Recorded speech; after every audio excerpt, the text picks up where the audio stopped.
Hi all, this is Sukanya. ఈరోజు మనం ఈ వీడియోలో సోషియాలజీకి సంబంధించి ఫస్ట్ టాపిక్ అయిన సామాజిక నిర్మితిలో మనం కుటుంబం అనే టాపిక్ మీద బిట్స్ చూద్దాం.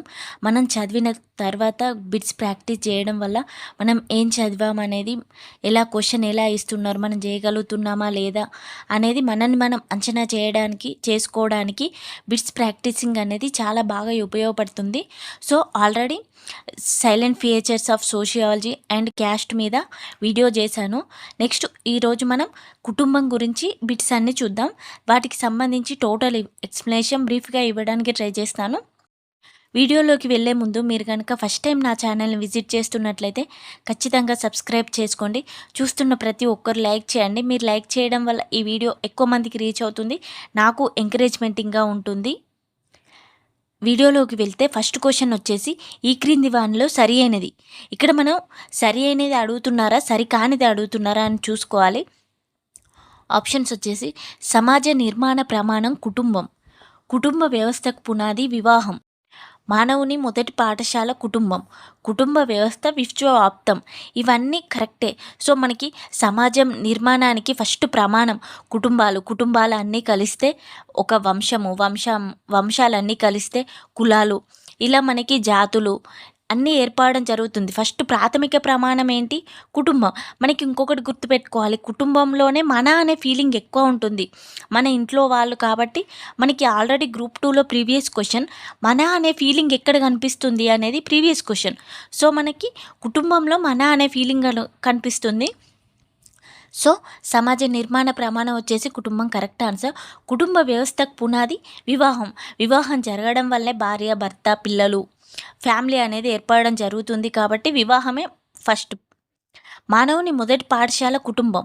సో మనం స్కూల్కి వెళ్ళగానే ఫస్టే నేర్చుకోము కదా అన్ని, అంతకుముందే మనం మాటలు అన్ని పనులు ఇంట్లో ఒకరినొకరిని అనుకరిస్తూ ఫ్యామిలీలోనే నేర్చుకోవడం జరుగుతుంది.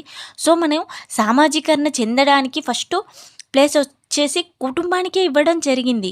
అంటే మనం ప్రతిదీ ఫస్ట్ కుటుంబం, తర్వాత పరిసరాలను చూసి నేర్చుకోవడం జరుగుతుంది. కుటుంబ వ్యవస్థ అనేది విశ్వవ్యాప్తం, ఇది టోటల్గా విశ్వం అంతటా వ్యాపించి ఉంది. So all are correct. ఇక్కడ మనం తెలుసుకోవాల్సింది ఇంకొకటి, మన అనే ఫీలింగ్ కుటుంబంలో కనిపిస్తుంది. ఈ కుటుంబం అనే పదం ఎక్కడి నుండి రావడం జరిగింది? కుటుంబం అనగా ఫ్యామిలీస్ అనే రోమన్ పదం నుండి రావడం జరిగింది. రోమన్ పదంలో ఫ్యామిలీస్ అంటే మనకి ఏంటి మీనింగ్? సేవకుడు. మళ్ళీ ఇంకా ఇది ఫెమిలియా అనే లాటిన్ వర్డ్ నుండి కూడా రావడం జరిగింది. ఇవి మనం అడిగే ఛాన్స్ ఉంటుంది కాబట్టి గుర్తుపెట్టుకోవాలి. ఫెమిలియా అంటే కుటుంబం. ఈ ఫెమిలియా అనే వర్డ్ ఏంటి? లాటిన్ పదం నుండి తీసుకోవడం జరిగింది. సో మనకి రెండు పదాల నుండి తీసుకోవడం జరిగింది. ఒకటి ఫ్యామిలీస్ అనే రోమన్ పదం నుండి తీసుకోవడం జరిగింది, ఫెమిలియా అనే లాటిన్ పదం నుండి తీసుకోవడం జరిగింది.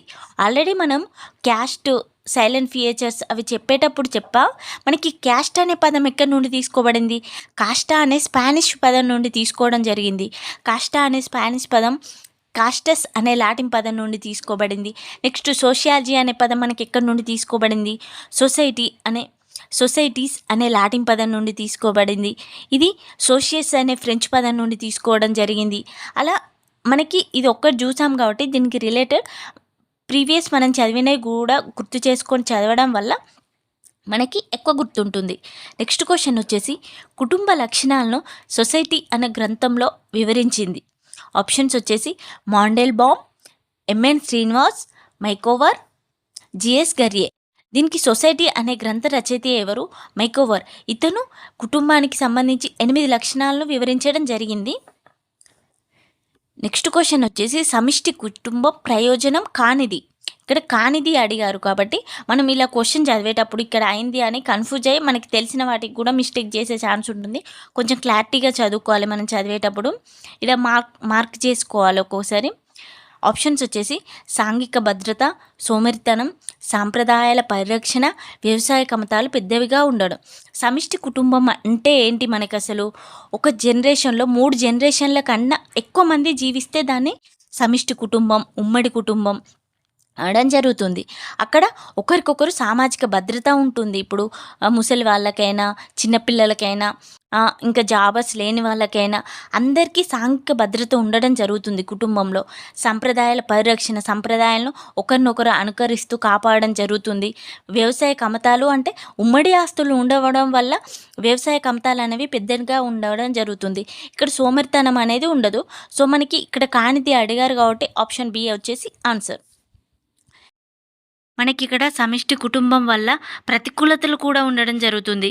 ఒకటేంటంటే సోమరితనం, అసూయ, తగువులు, వ్యక్తిత్వం లేకపోవడం, ఒకరినొకరు ఇట్లా డామినేట్ చేసుకోవడం, ఆర్థిక బాధ్యతలన్నీ కొంతమంది మాత్రమే బాధ్యత వహించడం, ఇవి ప్రతికూలతలు. యూజెస్ ఉంటాయి. సో, కొన్ని ప్రతికూలతలు కూడా ఉండడం జరుగుతుంది. మనకి సోమరితనం ఒకటి ప్రతికూలత, మిగిలినవన్నీ ప్రయోజనాలు. సమిష్టి బాధ్యతలు ఉంటాయి. మనకి వ్యవసాయ కమతాలు పెద్దలుగా ఉంటాయి. మనకి నిరుద్యోగులకు, వికలాంగులకు, విధవలకు రక్షణ ఉంటుంది. స్వార్థపూరిత లక్షణాలు ఉంటే దాన్ని నియంత్రణలో ఉంచుతాయి. నెక్స్ట్ వృద్ధులకు సాంఘిక బీమా లాంటిది. తల్లిదండ్రులను పోగొట్టుకున్న అభాగ్యులకు రక్షణ కల్పిస్తుంది ఇది. ఇలా సమిష్టి కుటుంబం వల్ల మనకి ఇలాంటి ప్రయోజనాలు ఉండడం జరుగుతుంది. నెక్స్ట్ క్వశ్చన్ వచ్చేసి ఉమ్మడి కుటుంబం భావన. ఇక్కడ శాస్త్రవేత్తలు ఇవ్వడం జరిగింది. మనకి ఎవరు ఏది తీసుకొచ్చారనేది పునరైక్యతా కుటుంబం, బహుకాల దృక్పథం, అనైక్యతా దృక్పథం. పునరైక్యత దృక్పథం అంటే అందరూ కలిసి, ఇప్పుడు మనకి వివాహం ద్వారా, విద్య ద్వారా, జాబ్స్ అంటూ వేరే వేరే వెళ్ళిపోవడం జరుగుతుంది, విడిపోవడం జరుగుతుంది. కాకుండా అందరూ కలిసి ఉండడాన్ని ఏమంటారు? పునరైక్యత. అంటే మళ్ళీ ఐక్యంగా కలవడాన్ని, దీన్ని తీసుకొచ్చింది వచ్చేసి మనకి గరియే, ముఖర్జీ, పాలిన్, కొలెండా. బహుకాల దృక్పథం, ఇప్పుడు కాలాన్ని బట్టి మారుతూ ఉండడాన్ని, దీన్ని తీసుకొచ్చింది వచ్చేసి కపాడియా, షా, దేశాయ్. అనైక్యతా దృక్పథం, దీన్ని తీసుకొచ్చింది వచ్చేసి కులకర్ణి సేన్, మాండెల్బామ్, ఐలిస్ రాస్. సో, మనకి ఇక్కడ ఆన్సర్ వచ్చేసి option A1, B2, C3. Option వచ్చేసి కుటుంబ లక్షణం కానిది అని అడిగారు. సో, మనకి కుటుంబ లక్షణాలు అనేవి ఫస్ట్ తెలిస్తే దీనికి ఆన్సర్ చేయవచ్చు. సో, ఆప్షన్స్ వచ్చేసి ఆప్షన్ A శాశ్వతత్వం, పరివర్తన, ఆప్షన్ B సామాజిక నియంత్రణ, ఆప్షన్ C వివక్షాపూరిత వైఖరి, ఆప్షన్ D అధ్యయన కేంద్రం. దీనికి కరెక్ట్ ఆన్సర్ వచ్చేసి మనకి ఇవన్నీ లక్షణాలు. వివక్షాపూరిత వైఖరి అనేది కుటుంబ లక్షణం కాదు. మనకి కుటుంబ లక్షణాలు ఏంటి? భార్యాభర్తలు శాశ్వత బంధం ఉంటుంది, వివాహ ప్రాతిపదికన ఏర్పడడం జరుగుతుంది, దీనిలో ఉమ్మడి నివాసం ఉండడం జరుగుతుంది, ఆర్థిక సదుపాయాలను కల్పించడం జరుగుతుంది, నెక్స్ట్ వారసత్వ సంక్రమణ, ఒకరి మీద ఒకరికి నియంత్రణ ఉండడం జరుగుతుంది. వీరికి కుటుంబం అనేది విశ్వవ్యాప్తంగా ఉండడం జరుగుతుంది, పరిమిత పరిమాణంలో ఉండడం జరుగుతుంది, కేంద్రక స్థానంలో ఉండడం జరుగుతుంది. కుటుంబం అనేది కుటుంబ సభ్యుల మధ్య ఒకరి మీద ఒకరికి బాధ్యత ఉండడం జరుగుతుంది, సామాజిక నియమాల్ని పాటించడం జరుగుతుంది. ఇవి మనకి కుటుంబ లక్షణాలు. సో, మనకి దీనికి ఆన్సర్ చేయాలంటే కుటుంబ లక్షణం అన్నీ తెలిస్తే మనకి కుటుంబ వైఖరి అనేది ఎలిమినేట్ చేయవచ్చు. సో, మనకి కుటుంబం మీద వివిధ సైంటిస్టులు వివిధ రకాలుగా స్టేట్మెంట్ విడుదల చేయడం జరిగింది. ఒకసారి మనం చూసుకోవాల్సిన అవసరం ఉంటుంది. ఇందులో మనకి Edmund Leach, Stephenson, Raymond Firth, బర్చెలాక్, ఇవి ముర్డాక్, వీటికి సంబంధించి వాళ్ళు ఏమన్నారో ఒకసారి మనం స్టేట్మెంట్స్ చూసుకుంటే ఒకవేళ వాళ్ళ క్వశ్చన్ వస్తే మనం ఆన్సర్ చేయవచ్చు. ఎడ్మండ్ లీచ్ వచ్చేసి వివాహం అనేది చట్ట ప్రకారం ఉంటుంది, పితృస్వామిక వివాహాలు ఉంటాయి, దంపతుల మధ్య ఒకరి మీద ఒకరికి సమిష్టి బాధ్యత అనేవి ఉంటుంది, హక్కులు అనేవి ఉంటుంది, వీరిద్దరికి మధ్య సమిష్టి నిధి అంటే ఎవరి సంపాదన అనేది ఇద్దరి మధ్యలో ఉంటుంది అని ఎడ్మండ్ లీచ్ అనడం జరిగింది. ఒకవేళ మనకి క్వశ్చన్ అడిగితే ఎడ్మండ్ లీచ్ వివాహం గురించి, కుటుంబం గురించి చెప్పిన మాటలు అని వచ్చి ఆప్షన్స్ ఇచ్చేసి ఇందులో లేనిది అని అడిగే ఛాన్స్ ఉంటుంది. కాబట్టి మనకి ఎడ్మండ్ లీచ్ ఏమనడం జరిగింది? కుటుంబం అనేది వివాహంతోనే ఏర్పడుతుంది, ఇది చట్ట ప్రకారం పితృస్వామ్యంగా ఉంటుంది, తర్వాత దంపతుల మధ్య రైట్స్ ఉండడం జరుగుతుంది, సమిష్టి నిధి ఉండడం జరుగుతుంది. నెక్స్ట్ వచ్చేసి మనకి ఇంకా ఇందులో స్టీఫెన్సన్ ఉండడం జరుగుతుంది. ఇతను ఏమన్నాడు? కుటుంబం అంటే వివాహంతో ఏర్పడుతుంది, కలిసి ఒకే ఇంట్లో నివాసం ఉండడం, ఒకరి మీద ఒకరికి హక్కులు కలిగి ఉండడం, ఈ 3 చెప్పడం జరిగింది. నెక్స్ట్ వచ్చేసి రేమండ్ ఫర్త్, ఇతను కుటుంబం అనేది త్రికోణం అని అనడం జరిగింది. ఒకవేళ క్వశ్చన్ వస్తే ఎక్స్పెక్ట్ చేయొచ్చు ఇక్కడ. కుటుంబం అంటే త్రికోణం అంటే భార్య, భర్త, పిల్లలు, ఇందులో ఏ ఒక్కటి లేకున్నా అది మనకి ఇక్కడ ఫుల్ఫిల్ అవ్వదు. సో మూడింటికి ఇప్పుడు పిల్లలు లేకపోతే భార్య భర్త ఇలా ఉండిపోతారు, లేదంటే భార్య లేకపోతే ఇలా ఉండిపోతారు. సో రేమండ్ ఇలా త్రికోణంతో పోల్చేయడం జరిగింది. నెక్స్ట్ వచ్చేసి బర్జెలాక్. బర్జెలాక్ ఏమన్నాడు, ఒకరి మీద ఒకరికి బాధ్యతలు ఉంటాయి, రైట్స్ ఉంటాయి, వీరి మధ్య ఒకే ఇంట్లో నివాసం ఉండడం జరుగుతుంది, వివాహ బంధంతో ఒక్కటైతారు అని బర్జెలాక్ తెలపడం జరిగింది. ముడ్డాక్ వచ్చేసి ఇతను కుటుంబ పరిణామం గురించి, మాతృస్వామిక వ్యవస్థ గురించి, బహు వివాహం గురించి, పితృస్వామిక వ్యవస్థ వచ్చిందని, ఫస్ట్ మాతృస్వామిక వ్యవస్థ ఉండేది, తర్వాత మనకి బహు వివాహం రావడం జరిగింది, తర్వాత పితృస్వామిక వ్యవస్థ ఏర్పడడం జరిగింది అని ముడ్డాక్ కుటుంబ పరిణామం గురించి తెలపడం జరిగింది. సో ఇవి మనం గుర్తుపెట్టుకోవాలి. నెక్స్ట్ క్వశ్చన్ వచ్చేసి కుటుంబ వర్గీకరణకు ఆధారం ఏంటి? ఆప్షన్స్ వచ్చేసి వివాహం, వారసత్వం, అధికారం, వంశానుక్రమం. మనకి ఇవన్నీ కరెక్ట్ ఆన్సర్. ఇవన్నీ కారణాల వల్ల కుటుంబాన్ని వివిధ రకాలుగా వర్గీకరించడం జరిగింది. సో ఆన్సర్ వచ్చేసి మనకి ఆప్షన్ డి. మనకి ఇక్కడ కుటుంబం వివాహాన్ని బట్టి అంటే ఏక వివాహం, బహువివాహం ఉండడం జరుగుతుంది. ఏక వివాహం, ఇందులో మళ్ళీ బహువివాహంలో బహుభార్యత్వ, బహుభర్తృత్వ అంటే ఒక ఒక పురుషుడు అనేక మంది స్త్రీలను చేసుకుంటే దాన్ని బహుభార్యత్వ వివాహం అంటారు. ఎగ్జాంపుల్ వచ్చేసి ఇస్లాం మతం, చుక్సీలు, బైగాలు, లసులు వీరు. బహుభర్తృత్వ వివాహం ఇది మనకు అడిగే ఛాన్స్ ఉంటుంది. బహుభర్తృత్వం అంటే ఒక మహిళ ఎక్కువ మంది భర్తలను కలిగి ఉండడం. ఇది ఎవరిలో కల్పిస్తుంది? ఎక్కువ మనకి ఈశాన్య రాష్ట్రాల్లో తోడా, కాశీ, గారో, బోడో ఈ జాతుల మధ్య కనిపించడం జరుగుతుంది. నెక్స్ట్ యాజమాన్యాన్ని బట్టి, వారసత్వాన్ని బట్టి పితృస్వామిక, మాతృస్వామిక. మాతృస్వామిక వ్యవస్థ మనకి ఎక్కడ కనిపిస్తుంది? ఎక్కువ కేరళలో నాయర్ కుటుంబాల్లో కనిపించడం జరుగుతుంది. మనకి కేరళలో మాతృస్వామిక వ్యవస్థను కలిగిన వారిని ఏమంటారు? తారావర్డ్ అనడం జరుగుతుంది. ఇది మనం గుర్తుపెట్టుకోవాలి. ప్రీవియస్ బిట్ తారావర్డ్ అనే వర్డ్ కేరళది, అంటే మనకి మాతృస్వామిక వ్యవస్థను గురించి తెలియజేస్తుంది. నెక్స్ట్ ఇందులో వచ్చేసి మనకి నెక్స్ట్ అధికారం ఆధారంగా మాతృస్వామిక, పితృస్వామిక, వంశానుక్రమం ఆధారంగా పతిస్థానిక, పత్నిస్థానిక ఇలా అనేక రకాలుగా కుటుంబం డివైడ్ అవ్వడం జరిగింది. సో మనం ఇవన్నీ నేర్చుకోవాలి. నెక్స్ట్ వచ్చేసి ఇక్కడ మ్యాచ్ ద ఫాలోయింగ్ ఇచ్చారు. ఇందాక కుటుంబాన్ని డివైడ్ చేశారని చెప్పా కదా, అది ఏ జాతులలో కనిపిస్తుంది అనేసి. పతిస్థానిక కుటుంబం అంటే భర్త ఇంటికి భార్య రావడం. ఇది ఎక్కడ కనిపిస్తుంది? ఒరాన్ హో. ఇప్పుడు నార్మల్గా బయట అన్నీ మనకి పతిస్థానిక కుటుంబాలే. ఒక అమ్మాయి అబ్బాయి వాళ్ళ ఇంటికి వెళ్ళి ఉంటుంది. నెక్స్ట్ మాతృవంశీయ కుటుంబం. మాతృవంశీయ అంటే తల్లి వంశంలో వాటి ఆధారంగా వాళ్ళు మొత్తం ఈ అమ్మను ఆధారంగా చేసుకొని అక్కడే జీవనం ఉండడం, ఆ వంశ ఆచారాలని వాటిని పాటించడం, ఇవన్నీ జరగడం జరుగుతుంది. ఇది ఎక్కడ ఉంటుంది? మనకి కాశీలలో, తోడాలలో ఇలా మనకి మాతృవంశీయ కుటుంబం కనిపిస్తుంది. నూతన స్థానిక కుటుంబం మనకి ఎక్కడ కనిపిస్తుంది? చెంచులలో కనిపిస్తుంది. నూతన స్థానిక కుటుంబం మనకి చెంచులలో కనిపిస్తుంది. ఇక్కడ కేంద్రక కుటుంబం అంటే మనకి ఎక్కడ కనిపిస్తుంది? కేంద్రక కుటుంబం అంటే బీర్హోర్ గోండులలో కనిపించడం జరుగుతుంది. కేంద్రకం ఒక మూల పురుషుడు ఉండి దానికి సంబంధించి ఒక్కరే కేంద్రంగా ఉండి ఫ్యామిలీ ఏర్పాటు చేయడం జరుగుతుంది. కాబట్టి మనకి కేంద్ర కుటుంబం అనేది బీర్హోర్ గోండ్లలో కనిపిస్తుంది.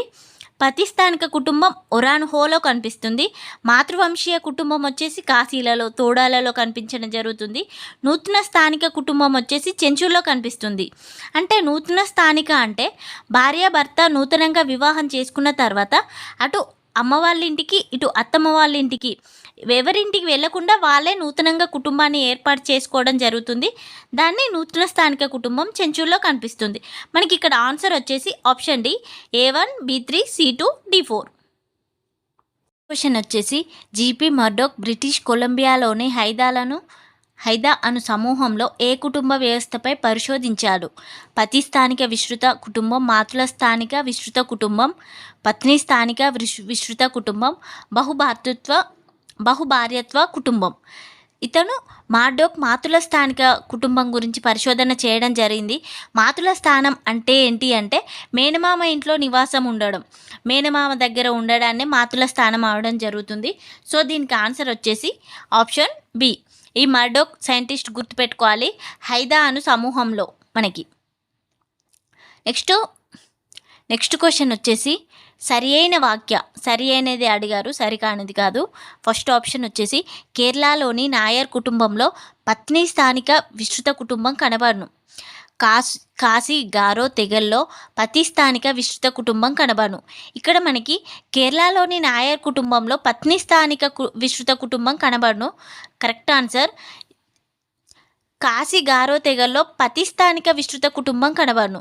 ఇది రాంగు. కాశీ గారో తెగల్లో కూడా మనకి మాతృస్వామిక వ్యవస్థ కనబడును ఇక్కడ మళ్ళీ కేరళలోని మనకి నమ్ముద్రి తెగవారు ఉండడం జరుగుతుంది. పితృస్వామిక వ్యవస్థ కనబడును. నమ్ముద్రిలో పితృస్వామిక వ్యవస్థ, దీన్నే మనం ఏమంటారు, ఇల్లోం వ్యవస్థ అనడం జరుగుతుంది. దీంట్లో పెద్ద కుమారుడికి అధికారాలు ఉండడం జరుగుతుంది. ఇందులో వచ్చేసి మనకి ఒక్క అనే తెగ ఉండడం జరుగుతుంది. మాతృస్వామిక ఈ నాయర్ కుటుంబం వాళ్ళని ఏమంటారు, ఇంకా దీన్నే తారావాడ అనడం జరుగుతుంది, వీరినే ఇల్లుం అనడం జరుగుతుంది. ఇలా మనకి దీని గురించి మనం టోటల్ ఇన్ఫర్మేషన్ మనం చదువుకోవాలి. మనకి అడిగే ఛాన్స్ ఉంటుంది. కేరళలోని రెండు రకాలుగా ఉంటారు. నాయర్ కుటుంబంలో వచ్చేసి పత్ని స్థానిక, అదే నంబుద్రి ప్లేస్లో వచ్చేసి మనకి పితృస్వామిక వ్యవస్థ, దీన్నే ఇల్లోం వ్యవస్థ అనడం జరుగుతుంది. ఇక్కడ నాయర్ కుటుంబంలో వచ్చేసి దీన్ని ఏమంటారు, మనం తారావదులు అనడం జరుగుతుంది. ఇది మనం చూసుకోవాలి. సో దీనికి కరెక్ట్ ఆన్సర్ వచ్చేసి 1 సరైనది, 2 తప్పు. నెక్స్ట్ క్వశ్చన్ వచ్చేసి భారత సమాజంలోని సంప్రదాయ ఉమ్మడి లేదా సమిష్టి కుటుంబంలో విచ్ఛిన్నతకు ప్రధాన కారణం. ఆప్షన్స్ వచ్చేసి ఆధునిక విద్యా విధానం, పారిశ్రామికీకరణ, నగరీకరణ, సామాజిక చట్టాలు. ఆన్సర్ వచ్చేసి మనం విడిపోవడానికి కారణాలు ఏంటి, ఇవన్నీ కారణాలు వస్తాయి. ఇప్పుడు మనం చదువుకోవడం వల్ల జాబ్స్ అంటూ వేరే ప్లేస్కి వెళ్ళడం, చదువుకోవడానికి వేరే ప్లేస్ వెళ్ళడం, పారిశ్రామికీకరణ వల్ల జాబ్స్ కోసం వేరే నగరాల్లో ఉండాలనేసి అందరు నగరాలకి, వివిధ చట్టాల కారణంగా ఇవన్నీ మనకి కారణాలు వస్తాయి. మనకి సమిష్టి కుటుంబాన్ని మనకి కుటుంబాలు ఉండడం జరుగుతుంది. దేశం మనకి 5 రకాల కుటుంబాలు ఉండడం జరుగుతుంది అని తెలపడం జరిగింది. అందులో వచ్చేసి ఫస్ట్ వన్ కేంద్ర కుటుంబం, సెకండ్ వన్ వచ్చేసి సాంప్రదాయ లేదా ఉమ్మడి కుటుంబం. నెక్స్ట్ క్వశ్చన్ వచ్చేసి క్రింది వారిలో విస్తృత కుటుంబానికి సంబంధించి సరికానిది. కొన్ని కేంద్ర కుటుంబాల కలయిక, కొన్ని తరాలన్నీ ఒకే చోట నివసించడం, 2 లేదా అంతకంటే ఎక్కువ తరాల మధ్య సంబంధం. ఇందులో ప్రత్యక్ష వంశానుక్రమం ఉంటుంది. ఇక్కడ ఫస్ట్ వన్ కరెక్ట్ ఆన్సర్. కేంద్ర కుటుంబాలు అన్నీ అంటే కేంద్ర కుటుంబం అంటే ఏంటి, భార్య భర్త పిల్లలు ఉంటే కేంద్ర కుటుంబం అనడం జరుగుతుంది. ఒకరే కేంద్రంగా ఉండడం జరుగుతుంది. సో దీన్నే ఫస్ట్ కుటుంబం అనడం, దీన్నే అనుకుటుంబం, ఏక కుటుంబం అనడం జరుగుతుంది. నెక్స్ట్ కొన్ని తరాలన్నీ ఒకే చోట నివసిస్తాయి అంటే 3 or above ఉంటే దాన్ని విస్తృత కుటుంబం, దీన్నే సమిష్టి కుటుంబం, ఉమ్మడి కుటుంబం అనడం జరుగుతుంది. 2 లేదా అంతకంటే ఎక్కువ తరాల మధ్య సంబంధం ఉంటుంది. ఇందులో ప్రత్యక్ష వంశానుక్రమం ఉంటుంది. ఇది ప్రత్యక్ష వంశానుక్రమమైన బయట నుండి వచ్చిన అమ్మాయిలు వీళ్ళు కూడా ఉండడం జరుగుతుంది. సో మనకి ఆప్షన్ డి అనేది కరెక్ట్ ఆన్సర్. భార్య ప్రసవ సమయంలో భర్త కూడా పురిటి నొప్పులు పడుతున్నట్లు నటించడాన్ని కుహానా ప్రసూతి అంటారు. దీన్ని కలిగిన ప్రజల సమూహాలు.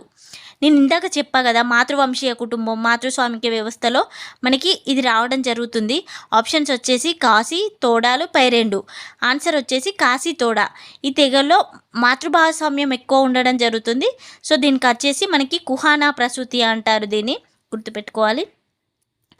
నెక్స్ట్ నాయర్ సమాజంలో స్త్రీ వివాహానంతరం భర్త ఇంటికి వెళ్తుంది. వివాహానంతరం పుట్టింటిని విడవక పుట్టింట్లోనే ఉంటుంది. వివాహానంతరం కొత్త చోట ఇద్దరు కాపురం పెడతారు. వివాహానంతరం ఆమె తండ్రి యొక్క సోదరుడి ఇంట్లో కాపురం ఉంటుంది. దీనికి కరెక్ట్ ఆన్సర్ వచ్చేసి నాయర్ కుటుంబం. నేను ఇందాక క్వశ్చన్లో చెప్పా కదా, వివాహానంతరం పుట్టింటిని విడవక పుట్టింట్లోనే ఉంటుంది. దీన్నే ఏమంటారు, మాతృస్థానిక కుటుంబం అనడం జరుగుతుంది. ఇది ఎక్కడ కనిపిస్తుంది, మనకి నాయర్లో కనిపిస్తుంది. అదే నంబూద్రి తెరవాళ్ళలో అయితే వివాహానంతరం భర్త ఇంటికి వెళ్తే అది పతిస్థానిక, ఇది మాతృస్థానిక. పతిస్థానిక ఎక్కడ కనిపిస్తుంది, నంబూద్రిలో కనిపించడం జరుగుతుంది. దీన్నే ఇల్లోం అంటారు, తారావడ్లకు సంబంధించి ఇది. సో మేనమామ వాళ్ళ ఇంట్లో ఉంటే మనకి ఏమంటారు, దాన్ని మాతృల స్థానిక కుటుంబం. కేంద్రక కుటుంబానికి గల మరో పేరు వచ్చేసి వైవాహిక కుటుంబం, ఏకరక్త కుటుంబం, పునరుత్పత్తి కుటుంబం, ఆవిర్భావ కుటుంబం. కేంద్రక కుటుంబాన్నే దీన్నే వైవాహిక కుటుంబం అంటే కొత్తగా పెళ్ళైన వాళ్ళు వారు వేరే ఫ్యామిలీని ఏర్పరచుకుంటారు కాబట్టి వైవాహిక కుటుంబం అనడం జరుగుతుంది. నెక్స్ట్ క్వశ్చన్ వచ్చేసి దంపతులు సంతానం మాత్రమే కలిగి ఉండే కుటుంబం. ఆప్షన్స్ వచ్చేసి కేంద్రక కుటుంబం, వైవాహిక కుటుంబం, ఏకరక్త కుటుంబం, పునరుత్పత్తి కుటుంబం. దంపతులు సంతానం మాత్రమే ఉంటారు. ఇందాక మనం చెప్పుకున్నాం కదా కేంద్రక కుటుంబం అనడం జరుగుతుంది. సో కరెక్ట్ ఆన్సర్ వచ్చేసి ఆప్షన్ ఏ కేంద్రక కుటుంబం. కుటుంబం గురించి ఓవరాల్ ఇన్ఫర్మేషన్ చూస్తే ఫస్ట్ మనకి ఫ్యామిలీ అనే పదం ఎక్కడి నుండి వచ్చింది? ఫ్యామ్లెస్ అనే రోమన్ పదం నుండి వచ్చింది. నెక్స్ట్ తర్వాత ఫెమిలియా అనే లాటిన్ పదం నుండి వచ్చింది. ఈ రెండు మనం గుర్తుపెట్టుకోవాలి. ఫ్యామ్లెస్ రోమన్, ఫెమిలియా లాటిన్ గుర్తుపెట్టుకోండి. నెక్స్ట్ మనకి కుటుంబ దినోత్సవం ఉండడం జరుగుతుంది. అంతర్జాతీయ కుటుంబ దినం వచ్చేసి మే 15. ఇందులో వచ్చేసి మనకి కుటుంబ సిద్ధాంతాలు గుర్తుపెట్టుకోవాలి. ఒకటి వచ్చేసి స్వైర విహార సిద్ధాంతం, దీన్ని ప్రతిపాదించింది ప్లీజ్. నెక్స్ట్ పితృవంశీయ అంటే పితృస్వామ్యం ఎక్కువ ఉండడం జరుగుతుంది, భర్త అధికారం ఎక్కువ ఉండడం జరుగుతుంది. దీన్ని తీసుకొచ్చింది మనకి బలపరిచింది అరిస్టాటిల్, ఎక్కువ విస్తరించింది వచ్చేసి హెన్రీ మెయిన్. తర్వాత వచ్చేసి ఇక్కడ మనకి మాతృవంశీయ కుటుంబం, పితృవంశీయ కుటుంబం, మాతృవంశీయ కుటుంబం. మాతృవంశీయ కుటుంబం అంటే మాతృవంశీయ అంటే అమ్మకి ఎక్కువ అధికారాలు ఉండడం జరుగుతుంది. సో ఇది బహుభర్తృత్వ వివాహాల వల్ల మాతృవంశీయ కుటుంబం ఏర్పడడం జరుగుతుంది. సో దీన్ని తీసుకొచ్చింది వచ్చేసి బ్రిఫాల్టీస్. తర్వాత పరిణామ సిద్ధాంతం, పరిణామాల కారణంగా ఏర్పడింది వచ్చేసి పరిణామ సిద్ధాంతాన్ని మనకి ఎవరు తీసుకొచ్చిళ్ళు? మోర్గాన్ తీసుకురావడం జరిగింది. ఇందులో వచ్చేసి మనకి ఏకపత్ని సిద్ధాంతం వచ్చేసి వెస్టర్న్ మార్క్ తీసుకురావడం జరిగింది. ఈ వెస్టర్న్ మార్క్ ఒక గ్రంథాన్ని రాయడం జరిగింది. అదేంటంటే మనకి the history of human marriage అనే గ్రంథాన్ని రాయడం జరిగింది. ఇప్పుడు మనకి ఇంకేం ఉండడం జరుగుతుంది? బహుళకారక సిద్ధాంతం. బహుళకారక అంటే అనేక కారణాల వల్ల కుటుంబం ఏర్పడుతుంది. ఈ బహుళకారక సిద్ధాంతాన్ని తీసుకొచ్చింది వచ్చేసి మనకి మైకోవర్. నేనైతే ఇలా షార్ట్కట్ రాసుకొని ఇలా కొన్ని కోడ్ వర్డ్స్ గుర్తుపెట్టుకొని ఇవన్నీ నేమ్స్ పట్టాలి అంతే. మనం కోడ్ వర్డ్స్తో గుర్తుపెట్టుకోవాలి. నెక్స్ట్ మనం గుర్తుపెట్టుకోవాల్సింది కుటుంబ లక్షణాలు. అంటే అది విశ్వవ్యాప్తం ఉంటుంది, ప్రేమలు ఉంటాయి, ఒకరి మీద ఒకరికి అధికారాలు ఉంటాయి, పరిమిత ప్రమాణాలు ఉంటాయి, లిమిట్స్ ఉంటాయి. కేంద్రక స్థానం అంటే ఒకరికే అధికారం ఎక్కువ ఉండడం జరుగుతుంది, సభ్యుల మధ్య రెస్పాన్సిబిలిటీ ఉంటుంది, సాంఘిక నియంత్రణ ఉండడం జరుగుతుంది. ఇవి మనకి లక్షణాలు.